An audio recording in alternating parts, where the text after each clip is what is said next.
Olá, galera! Essa é a terceira aula do capítulo 7, Propriedades Coligativas. Nessa aula, nós vamos ver ebullioscopia e crioscopia. Começando pela ebullioscopia, que é a propriedade coligativa, que estuda a elevação do ponto de ebulição de um solvente puro pela adição de um soluto não volátil.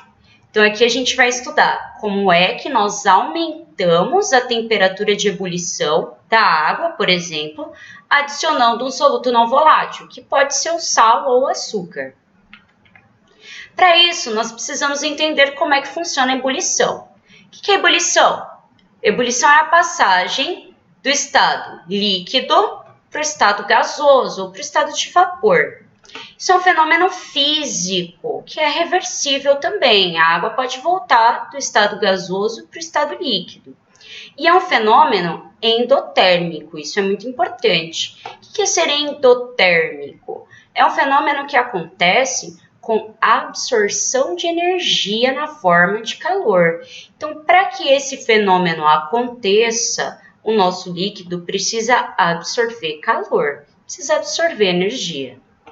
Aqui nós temos um exemplo da água, tá? Passando do estado líquido para o estado gasoso, absorvendo energia na forma de calor em um laboratório, né? Com a ajuda de um bico de Bunsen, um tripé, todo um aparato de laboratório de aquecimento.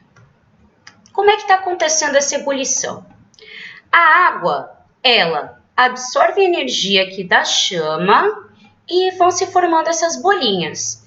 Essas bolhas que se formam no interior da água, elas têm uma pressão no interior dela. Elas têm uma pressão lá dentro. Tá vendo aqui? P0. Essa pressão é importante para a ebulição. Nós temos outra pressão muito importante aqui também, que é a pressão externa, a pressão atmosférica. Vamos ver por que isso é importante. Isso é importante para o ponto de ebulição. O que é o ponto de ebulição? O ponto de ebulição é a temperatura de ebulição. É a temperatura em que acontece o processo de ebulição. O que é o processo de ebulição?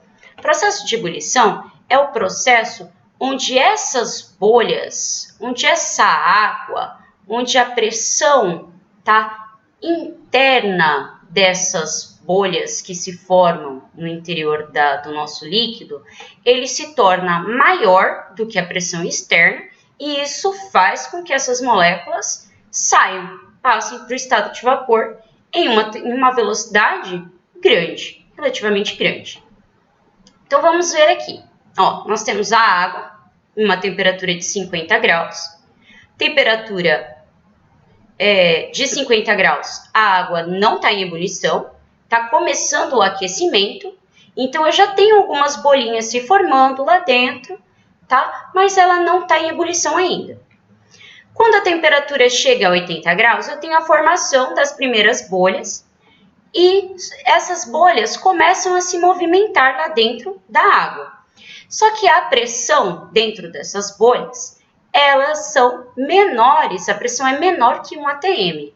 Como a pressão é menor que 1 atm, essas bolhas elas não saem, tá? Porque a pressão externa, que é de 1 atm, ela é maior que a pressão dentro dessas bolhas. Isso só faz com que essas bolhas fiquem se movimentando aqui dentro da água líquida. Por isso que a água fica fazendo aquele movimento, tá? Você vê aquelas bolhas, você vê a água se movimentando no processo de ebulição.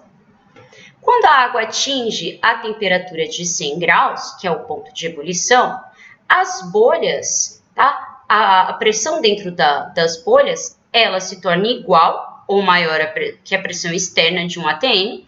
Isso faz com que essas bolhas estourem. Essas bolhas consigam romper a barreira, né, da pressão atmosférica e sair. A gente fala estourar, mas é sair.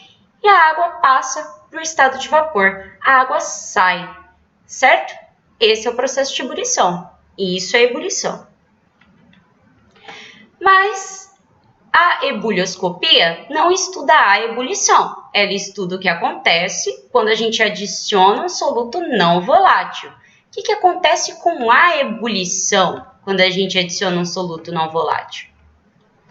Tenho aqui a água em ebulição a 100 graus em um atm. E o que vai acontecer se eu adicionar um soluto não volátil a essa água? Primeiro, se a minha água estiver já fervendo, estiver em estado de ebulição, no momento que eu adiciono o soluto não volátil, ela vai parar de ferver. Eu vou fazer ela parar de ebulir. Eu vou parar a ebulição. Por que isso acontece? Bom, isso acontece porque o soluto não volátil, ele atrapalha o processo de ebulição. Ele cria uma barreira física na água, no solvente. Ele faz com que a água tenha dificuldade de entrar em ebulição. E para isso, para que a água continue em ebulição, para que ela entre em ebulição, ela vai precisar romper essa barreira. Como que ela vai romper essa barreira? Ela vai romper essa barreira com mais energia. Então, se ela absorver mais energia, ela vai conseguir entrar em ebulição novamente. Então, ela vai entrar em ebulição agora em uma temperatura maior que 100 graus, certo? Então, olha só. Nós temos, para a água pura, uma temperatura de ebulição igual a 100 graus. Para a água com a adição de um soluto não volátil, uma temperatura de ebulição maior que 100. Isso quer dizer que, quando eu adiciono um soluto não volátil, eu aumento a temperatura de ebulição da água. Nós podemos calcular, tá, essa variação na temperatura de ebulição através da ebuliometria. Por quê? Porque essa temperatura, essa variação na temperatura de ebulição, ela é diretamente proporcional à molaridade, igual à tonometria que a gente estudou. Nós temos que a variação da temperatura de ebulição, ela é proporcional, então nós usamos uma constante, à molaridade. E nós conhecemos a fórmula da molaridade. Se nós conhecemos a fórmula da molaridade e sabemos que a variação é sempre um final menos um inicial, nós temos uma equação para isso. Vou colocar todos os dados aqui.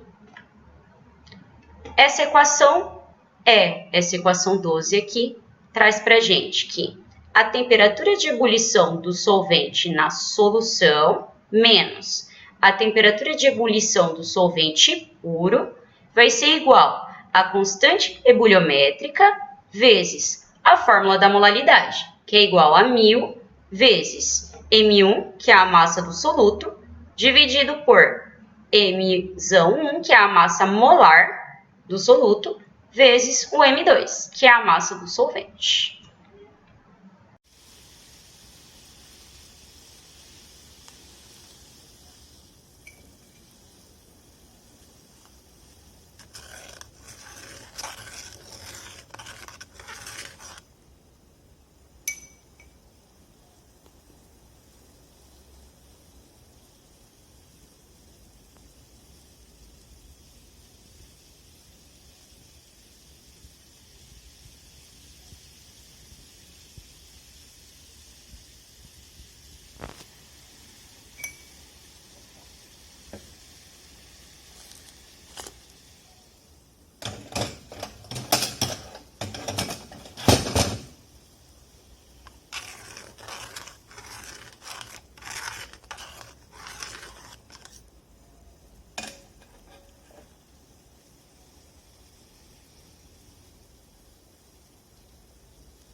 Vamos falar sobre a crioscopia agora.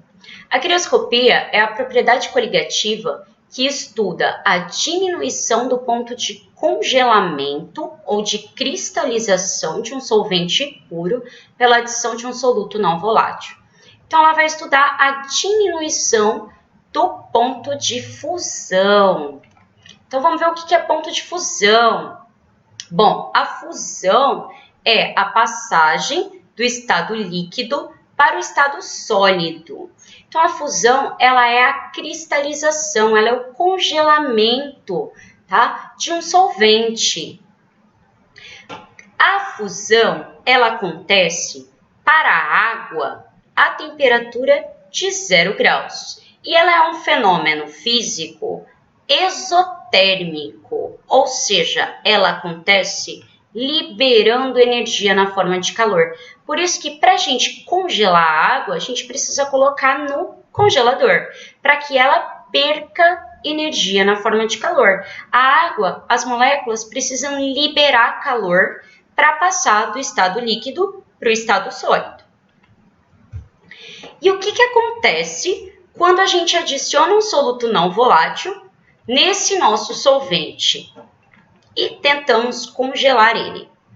Se nós pegarmos água pura e colocarmos em um congelador, quando a nossa água atingir a temperatura de 0 graus, ela vai iniciar o processo de cristalização, que é o processo de congelamento, processo de fusão.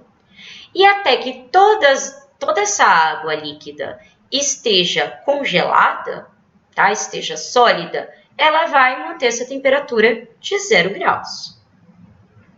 Se nós adicionarmos um soluto não volátil, que nesse caso é a glicose, o açúcar, essa água vai ter uma barreira, tá? O soluto, ele cria uma barreira física para a cristalização, para a fusão.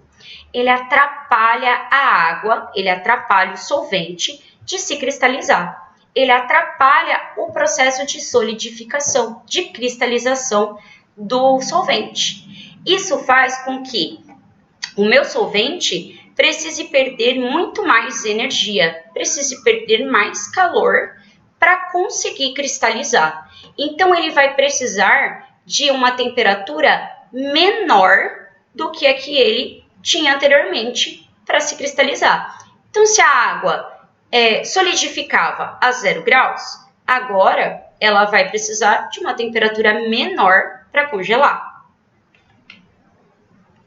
E se a gente colocar mais soluto? Se a gente colocar mais soluto, a gente vai atrapalhar mais ainda esse processo de congelamento.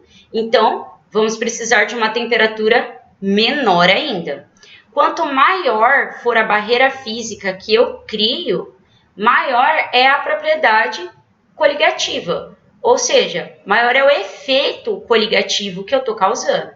Então, nesse caso, é o mesmo soluto. Eu só aumentei a concentração, aumentei a quantidade.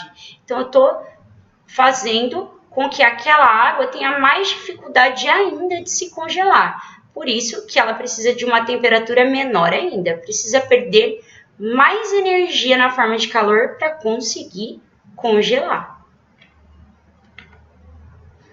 A criometria, ela vai servir para eu calcular essa variação na temperatura de congelamento.